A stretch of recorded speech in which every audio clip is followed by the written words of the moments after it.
तो जी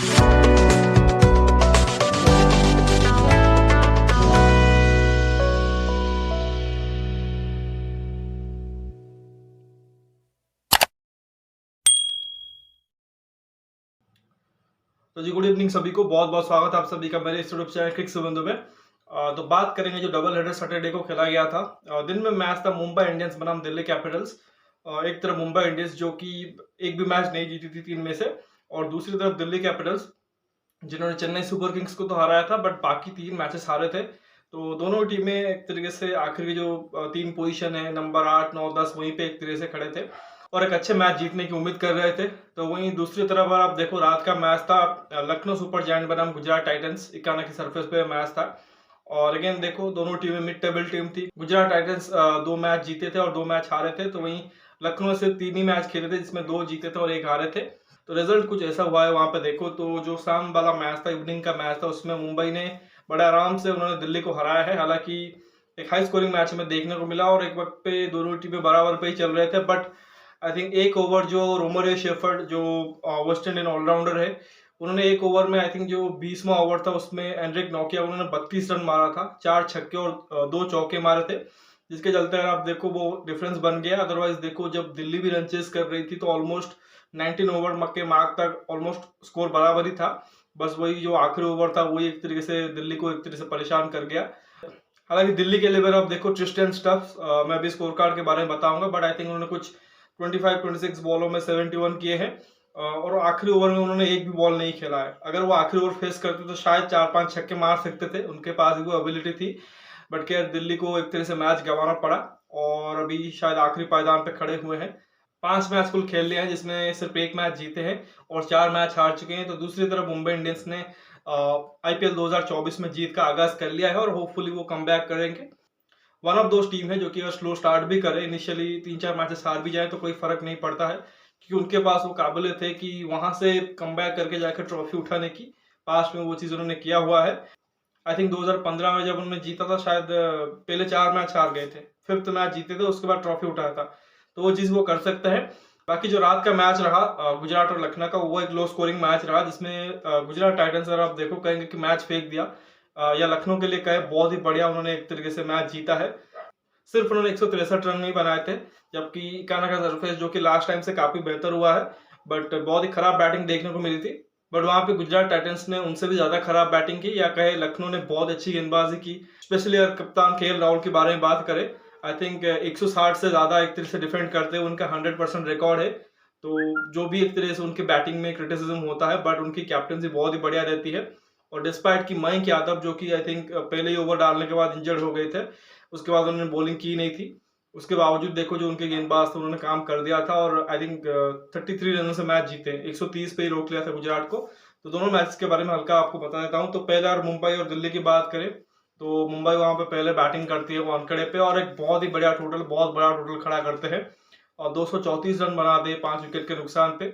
ऑलमोस्ट सभी बल्लेबाजों ने बढ़िया किया है, सिर्फ आई थिंक आप सूर्य कुमार यादव को छोड़ दे जो कि रिटर्न कर रहे थे तो 0 पे आउट हो गए हैं दूसरी बॉल पे। और हार्दिक पांड्या, जो कि जिस रफ्तार से उनको बैटिंग करना चाहिए, जिस फिनिशर रोल में उनको एक तरह से खेलना चाहिए, वो चीज नहीं कर पा रहे हैं। तो जस्ट लाइक उन्होंने हैदराबाद मतलब मैच में आप देखो थोड़ा सा निराश किया था विद द बैट, यहाँ पे भी वही चीज रहा है। बट दूसरे बल्लेबाजों ने बढ़िया किया है। उसमें देखो तो Rohit Sharma the top 27 ball में 49, जो वर्ल्ड कप 2023 से उनका अंदाज हमने देखा है उसी को कंटिन्यू कर रहे हैं T20 में भी। ईशान किशन ने भी 42 रन किए 23 बॉलों में, तो बढ़िया स्टार्ट दिया ओपनर ने। उसके बाद अगर आप देखो सूर्य कुमार यादव 0 पे आउट में, जैसा ही कहा, हार्दिक पांड्या 33 बॉलों में 39 है। उनको ये चीज आई थिंक देखनी पड़ेगी, जब इतना अच्छा स्टार्ट मिल चुका था उसके बाद आप इतनी कम स्ट्राइक रेट से बैटिंग नहीं कर सकते, क्योंकि ऑलरेडी आपके पास काफी और बैटर भी है। तिलक वर्मा जल्दी आउट हुए हैं 6 रन बना के 5 बॉलों में, बट टिम डेविड और रोमरियो शेफर्ड, जैसा कि बहुत ही बढ़िया फिनिश रहा है। टिम डेविड ने 45 किए हैं 21 में, जबकि रोमरियो शेफर्ड ने 39 रन किए हैं सिर्फ 10 बॉलों में, including that 32 run from last over against Anrich Nokia. तो वही एक तरीके से गेम चेंजिंग ओवर रहा। दिल्ली की कुछ खास गेंदबाजी रही नहीं है और कुलदीप यादव को डेफिनेटली वो मिस कर रहे हैं। जो भी एक तरह से उन्होंने बदलाव किए थे, जाय रिचर्डसन को लेके आए थे, ललित यादव को लेके आए थे, इस मैच में मिचेल मार्श अवेलेबल थे नहीं, बट कुछ खास काम आया नहीं है। एंड्रिक नोकिया ने तो देखो 65 रन दिया है, 2 विकेट जरूर लिया है, बट बहुत बुरी तरीके से उनकी पिटाई हुई है। अक्षर ने अच्छी गेंदबाजी की है, 35 रन देके 2 आउट किए हैं, 2 बड़े विकेट। ईशान और उससे पहले रोहित को आउट किया था, बाकी खलील को 1 विकेट मिला है। बाकी जब रन चेज की बारी आई तो दिल्ली ने आप देखो तो कुछ खास स्टार्ट किया नहीं। डेविड वार्नर जल्दी आउट हुए 10 रन बना के 8 बॉलों में। उसके बाद देखो अभिषेक पोरेल को नंबर 3 पे भेजा था, वो थोड़ा सा क्वेश्चनेबल था कि ऋषभ पंत थे, क्रिस्टियन स्टब्स अच्छे फॉर्म में है, तो ऐसे में आप एक यंग इंडियन बैट्समैन, वो भी डोमेस्टिक का, आप उसे ऊपर भेज रहे हो और आप चेज कर रहे हो 230, तो वो थोड़ा सा समझ नहीं आया। और इनिशियली बार आप देखो जिस रफ्तार से रन आना चाहिए था वो नहीं आया। रनर बॉल टाइप की एक तरह से खेल रहे थे, चाहे पृथ्वी शॉ हो या फिर अभिषेक पोरेल। हालांकि बाद में कोशिश जरूर की एक्सीलरेट करने की, पृथ्वी शॉ सफल भी हुए, 40 बॉलों में 66 रन करके गए हैं। इसके अलावा देखो अभिषेक पोरेल 31 में 41, जस्ट लाइक कि हमने हार्दिक की भी बात की थी। हालांकि 132 के स्ट्राइक रेट से बैटिंग करके गए हैं, बट जब आप 230 चेज कर रहे होते हो, आई थिंक ये थोड़ा सा कम पड़ जाता है, स्पेशली अगर आपके कुछ बैट्समैन जो कि रन ना करें। इसके बाद देखो क्रिस्टियन स्टब्स को नंबर 4 पे भेजा था और 25 में 71, सही कहा, बहुत ही बढ़िया फिनिश किया उन्होंने, बट आखिरी ओवर उनको स्ट्राइक भी नहीं मिला और थोड़ा सा और ऊपर उनको बैटिंग करने मिला नंबर 3 पे, शायद और बेहतर कर सकते थे। ऋषभ पंत फेल हुए, सिर्फ 1 रन किया है 3 बॉलों में, बाकी नीचे भी कुछ खास कंट्रीब्यूशन नहीं है। Axar Patel with the bat I think struggle ही कर रहे हैं। इवन जडेजा के साथ जो हम चीज देख रहे हैं वही चीज अक्षर के साथ भी है। और अभी आईपीएल तो चल रहा है, बट वो जो नंबर 7 का स्लॉट है जहाँ पे अक्षर / जडेजा होगा, वो एक दिक्कत की एक तरह से बात है बीसीसीआई के लिए और सिलेक्टर्स के लिए भी, क्योंकि वो एक तरह से फॉर्म में नहीं है दोनों। बाकी नीचे ललित यादव को भेज लिया, कुमार कुशवाहा को भी भेज लिया, तो बैटिंग बहुत अच्छी खासी लंबी कर ली, बट उसके बावजूद कोई सफलता नहीं मिली। जहां तक गेंदबाजी की बात करें तो मुंबई के पास तो एक तो ब्रह्मास्त्र है जसप्रीत बुमराह के रूप में। किसी भी हाई स्कोरिंग मैच में या लो स्कोरिंग मैच में वो अपना एक तरह से बढ़िया स्पेल जारी रखते हैं। इस मैच में भी देखो आई थिंक वो हाईलाइट ऑफ द मैच था जो उन्होंने यॉर्कर मारा पृथ्वी शॉ को, मतलब टो क्रशर था, अनप्लेबल बॉल। 4 ओवर में सिर्फ 22 रन दिए हैं और 2 विकेट लिया है 5.5 की इकॉनमी से, जबकि टीमें जो कि 200 से ऊपर लगातार बना रही हैं उसमें 6 से भी कम का इकॉनमी बहुत ही बढ़िया है। इसके अलावा देखो तो जेराल्ड कॉटजी ने 34 रन दिए हैं, 4 विकेट ले गए हैं, तो आखिरी ओवर में आके उन्होंने कह सकते हैं कि विकेट एक तरीके से लूट ली। बाकी 1 विकेट रोमरी शेफर्ड को भी मिला है डेविड वार्नर का, बट बहुत महंगे साबित हुए हैं। अब बाकी जो स्पिनर्स थे या आकाश मधवाल की भी पिटाई हुई है, तो कुछ खास किया नहीं है। तो ओवरऑल देखो मोस्ट इम्पोर्टेंटली मुंबई को एक बहुत अच्छी जीत मिली है, तो इससे वो और बेहतर आगे करेंगे और ये उम्मीद है, क्योंकि टीम में कोई खराबी नहीं है, बस सही कॉम्बिनेशन खिलाना और सही तरीके से परफॉर्मेंस करना चाहिए, जो कि मुझे लगता है कि मुंबई इंडियंस कर सकती है। और अभी भी शायद मैं उसी चीज पे कायम रहूंगा कि मैंने जब प्रेडिक्ट किया था कि ये टीम पोटेंशियल चैंपियन है। तो लेट्स सी के आगे क्या करते हैं। बाकी दिल्ली के लिए कहे अभी तो बहुत कुछ आई थिंक चीजें उनको सही करनी है, जो कि मुझे नहीं दिख रहा है सही होता हुआ। और सबसे ज्यादा हैरानी की बात यह है कि 2 of the finest captain of all time, Sourav Ganguly और रिंकी पोंटिंग, उस डगआउट में बैठे हुए हैं, जो कि कोचिंग का एक तरह से दायित्व ले रहे हैं। उसके बावजूद ये जो ब्लंडर्स हो रहे हैं कि आप अभिषेक पोरेल को भेज रहे हो ऊपर ऋषभ पंत और क्रिस्टियन स्टब्स से, जो कि इनफॉर्म है। हाँ, अगर अभिषेक पोरेल और इम्पैक्ट दे देते, 180 के स्ट्राइक रेट के साथ बैटिंग कर लेते तो बात अलग थी, बट उन्होंने सिर्फ 130 के स्ट्राइक रेट से बैटिंग किया है। और ऑलरेडी आपको देखो ऋषभ पंत ने 250 मार के आए हुए हैं, क्रिस्टियन स्टब्स अच्छे फॉर्म में थे। तो आई थिंक वही कुछ चीजें हैं जो कि एक तरीके से थोड़ा सा आश्चर्य करती है। बाकी उनको भी और बेहतर करना पड़ेगा। फिलहाल के लिए तो I think 10th place team है और बहुत मुश्किल होगा उनका आगे का सफर। बाकी जो सेकंड मैच है उसके बारे में बात करें तो लो स्कोरिंग मैच हुआ। अगेन देखो स्ट्राइक रेट के ऊपर काफी डिस्कशन हुई इस मैच में, क्योंकि केएल राहुल कप्तान 30 में 33 करके गए हैं।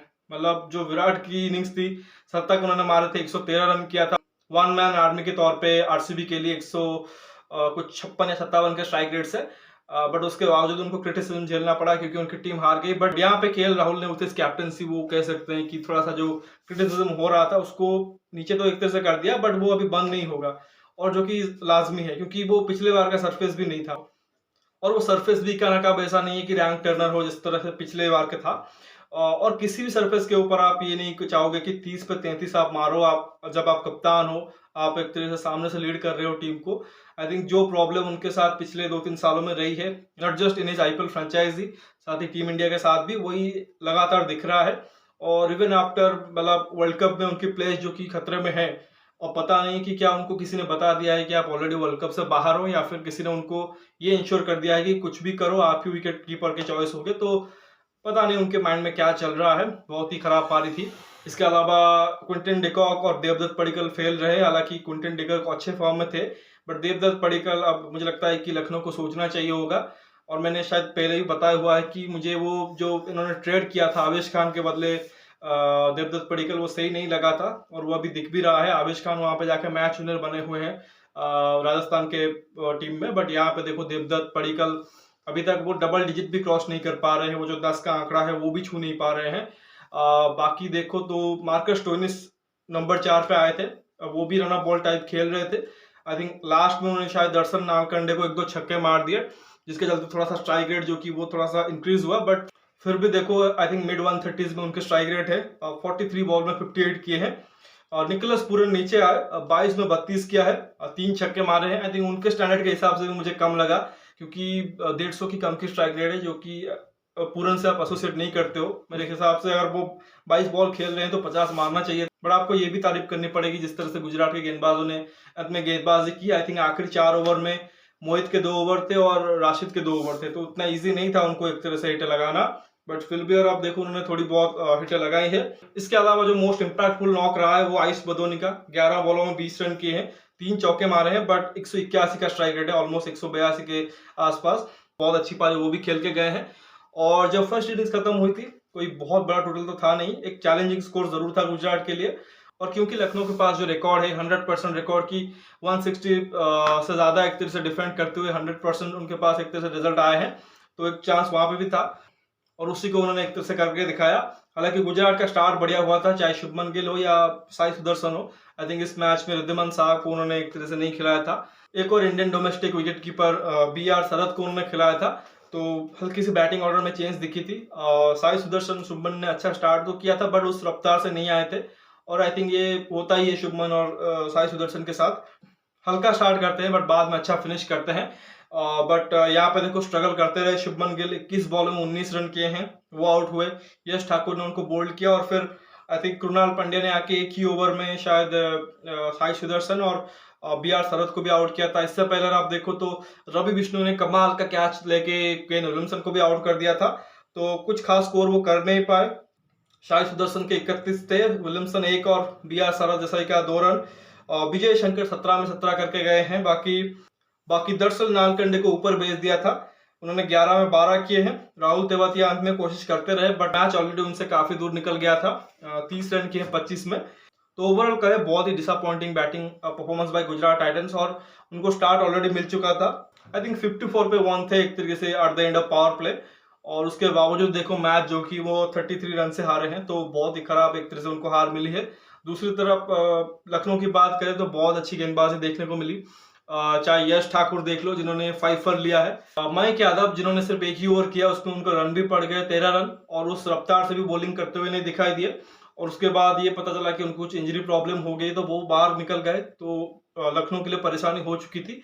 तो उस समय यश ठाकुर ने अपना हाथ खड़ा किया और बहुत अच्छी गेंदबाजी करके गए हैं। शुभमन गिल को बोल्ड मारा और उसके बाद आके देते हुए उसमें विकेट निकाले हैं, 5 फॉर लिया है, बहुत अच्छी स्पेल डाल के गए हैं। और साथ ही कृणाल पांड्या जिन्होंने बहुत ही किफायती बॉलिंग की है, 4 ओवर में सिर्फ 11 रन देके 3 विकेट लिया है। इसके अलावा रवि बिश्नोई ने भी सिर्फ 2 ही ओवर किए हैं, 8 रन देके 1 विकेट केन विलियमसन का लिया है। आई थिंक बहुत बड़ा विकेट था, और जिस तरह से उन्होंने अपनी गेंदबाजी पे कॉटन बोल्ड किया, वो भी उड़ते हुए कैच पकड़ के, वो definitely I think one of the finest catch होगा इस सीजन का। ऑलरेडी 1-2 कैचेस पकड़े जा चुके हैं ऐसे, और वो आई थिंक टॉप 5 में एक तरह से फीचर करेगा। बाकी नवीन उल हक ने भी आई थिंक 37 रन देके 1 विकेट लिया है। मणिवरन सिद्धार्थ ने इकोनॉमिकल स्पेल डाला है, 3 नो बॉल उन्होंने 1 ओवर में डाल दी थी, बट तीनों फ्री हिट पे आई थिंक बाउंड्री नहीं लगी, जो कि अगेन एक गुजरात टाइटंस की बैटिंग की आप कह सकते हो फेलियर है। तो बहुत एक कहेंगे कंप्लीट बॉलिंग परफॉर्मेंस, और तारीफ करनी पड़ेगी KL राहुल की, जिस तरह से उन्होंने वो रिकॉर्ड मेंटेन किया हुआ है कि डिफेंड करते हुए 160 प्लस उन्होंने हमेशा एक तरह से मैच जीता है, उसको बरकरार रखा है। और डिस्पाइट की बैटिंग में कुछ खास किया नहीं था लखनऊ ने, उसके बावजूद अगर आप देखो बहुत अच्छा फिनिश उन्होंने एक तरह से गेंद के साथ किया है। और इस जीत के साथ लखनऊ अब तीसरे पायदान पे पहुंच चुकी है चेन्नई को क्रॉस करके, और गुजरात अभी वही बॉटम पार्ट में नंबर 7 पे शायद है, तो तीसरा मैच हार चुके हैं। अगर गुजरात ने 2 मैच जीते जरूर हैं, बट उसमें भी अगर आप देखो जो मुंबई वाला मैच जीते थे वो मुंबई की गलती की वजह से वो हारे थे, और आई थिंक एक मैच जो जीते हैं हैदराबाद वाला, वो मैच अच्छा जीते हैं। लेकिन उसके अलावा देखो तो आई थिंक चेन्नई के खिलाफ बुरी तरीके से हारे थे, और यहाँ पे भी बुरी तरीके से हारे हैं। और एक और मैच आई थिंक जो पंजाब किंग्स के अगेंस्ट हारे थे, वो भी ऑलमोस्ट जीता हुआ मैच ही हारे थे। तो पिछले दोनों मैच देखो, जो पंजाब और यहाँ पर लखनऊ के खिलाफ खेला है, आई थिंक जीते हुए पोजीशन से वो मैच हारे हैं। और ये कहीं ना कहीं आगे जाके ये जो पॉइंट्स वो लॉस कर रहे हैं, उसके लिए एक तरह से वो सोचेंगे कि हमने ये एक तरह से गलत वक्त पे मैच हारे थे। तो खैर अभी भी एक तरह से टाइम है उनके पास, तो देखना पड़ेगा किस तरह से कमबैक करते हैं। बाकी लखनऊ को आई थिंक बैटिंग से और बेहतर करना पड़ेगा। आई थिंक देवदत्त पडिक्कल को देखना पड़ेगा कि क्या उनको प्लेइंग 11 का हिस्सा रखते हैं या फिर बाहर करते हैं। सीरियसली उनको थोड़ा सा और बैटिंग लाइनअप को और मुझे लगता है कि फ्लेक्सिबल करना पड़ेगा। पूरन को, स्टोइनिस को में भी 1 स्लॉट ऊपर खेलना पड़ेगा। कृणाल पांड्या को आप यूज करें एज बैटर, क्योंकि वो भी अच्छी खासी बैटिंग कर सकते हैं। आई थिंक एक मैच में उन्होंने दिखाया था भी नमूना। आई थिंक कि आयुष बदोनी को में भी नंबर 3 पे भेज सकते हैं, या दीपक हुड्डा को ट्राई कर सकते हैं नंबर 3 पे। देवदत्त पडिक्कल बिल्कुल ही आउट ऑफ टच दिख रहे हैं, तो देखते हैं क्या होता है। तो फिलहाल इस वीडियो बस इतना ही। आशा करता हूँ कि वीडियो जरूर आपको पसंद आएगा। वीडियो को लाइक करना मत भूलिए, साथ ही चैनल को सब्सक्राइब करिए और दोस्तों शेयर भी कर दीजिए। कमेंट सेक्शन में अपना राय जरूर रखिए। दोनों टीमों की जो जीत रही है मुंबई और लखनऊ के बारे में जो भी एक तरह से राय है वो दे सकते हो। और कहीं ना कहीं आप ये भी बताइए कि दिल्ली और गुजरात और क्या बेहतर कर सकते हैं। बाकी नोटिफिकेशन की घंटी दबा लीजिए ताकि हर एक वीडियो की अपडेट आपको टाइम पे मिलती रहे। मिलते हैं अगले वीडियो में, तब तक धन्यवाद। जय हिंद।